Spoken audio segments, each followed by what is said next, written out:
You have served as a leader not only in Barbados but across the region over these many years. In your opinion, how has Caribbean leadership evolved over time? As I said to you, that's not an easy question because I'm going to look at it purely from a public officer's point of view. Yes.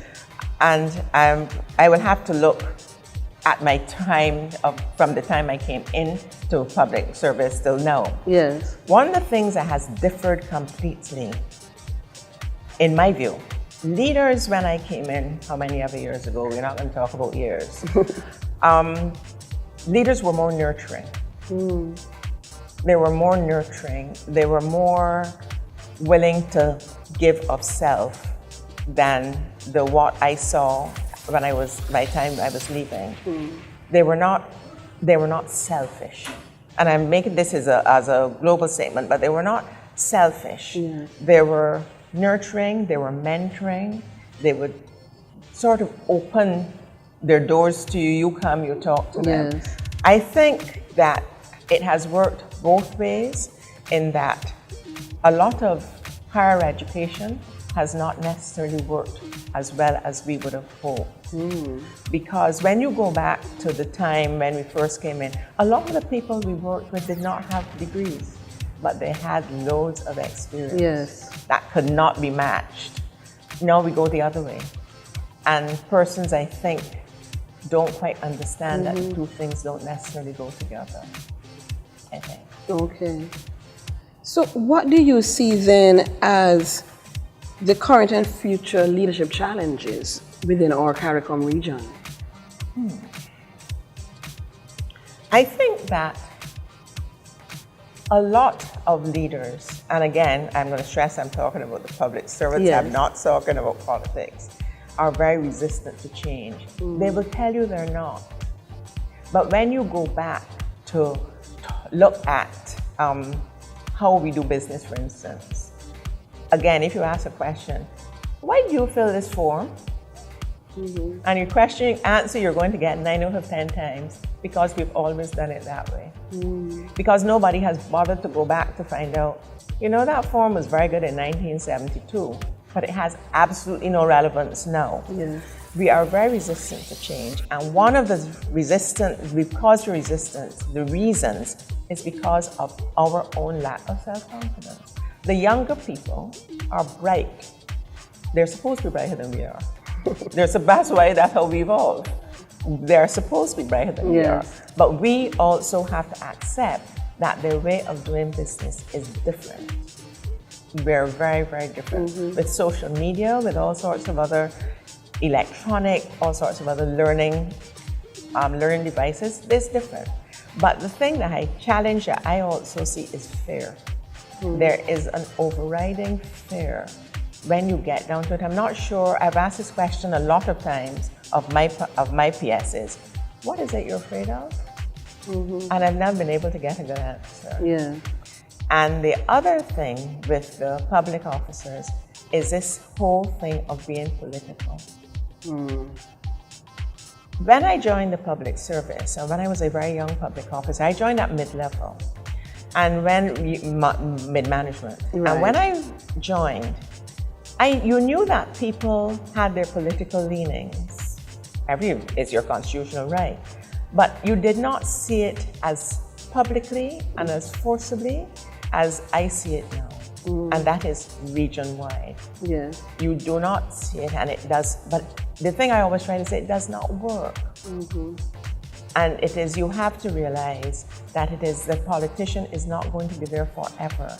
You are the person that is going to be there to keep things going.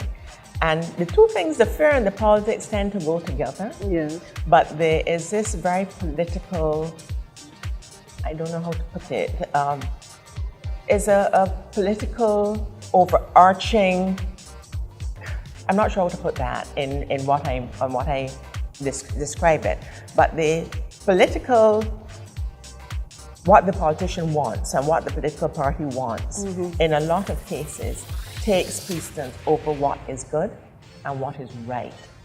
And the fear of the public officer of saying, that is not correct. Yes. It is against the law. you cannot do it this way. Can we look at another way of doing it to achieve the same end? Because there are usually ways you can get there, but not by breaking through the process. Yes. And what advice do you have for the way forward to develop our leadership capacity in our region? One of the big things I would like to see is a widening of our educational base. It sounds, and I will get resistance to that from people who will say, we did that before and it didn't work. Of course it works. Most of the people working in our public service who've been to the university have been to the University of the West Indies. I think that while that is admirable and is very good, we need also to have a mix of people having other thoughts, bringing in other ideas, whether we do it at the level above tertiary, which would be post, or whether we do some at the base level. I think we need to look at having fellowships or scholarships where people get wider experiences. My idea of going to university is not only what you learn in the book. Yes. It is a lot of the other things that you don't learn in the book. And I always say to people, one of the big things about being in a cold country is running out of money and not being able to go home to mommy in the evening and get a meal. And that's I think is university life. The other thing that I would like to see is more transparency. I think we have to be more transparent, which goes with accountability. Yes. But we have to be more transparent in how we do business. And I've said it many times, we also have to look at how we build self-confidence. Our school system, and I speak only locally because I can't speak for the whole region, does not yet allow for enough building of self-confidence. You get the student who asks a lot of questions, they become the problem student to a lot of the teachers. And they do not necessarily, they're not always the brightest student, but they're the student with the most inquiring mind. And I think we need to look at that, and that is how we are going to build new leaders in the future. People who can ask, people who want to know why things work the way they do and why people work the way they do. And I also want to say is that something that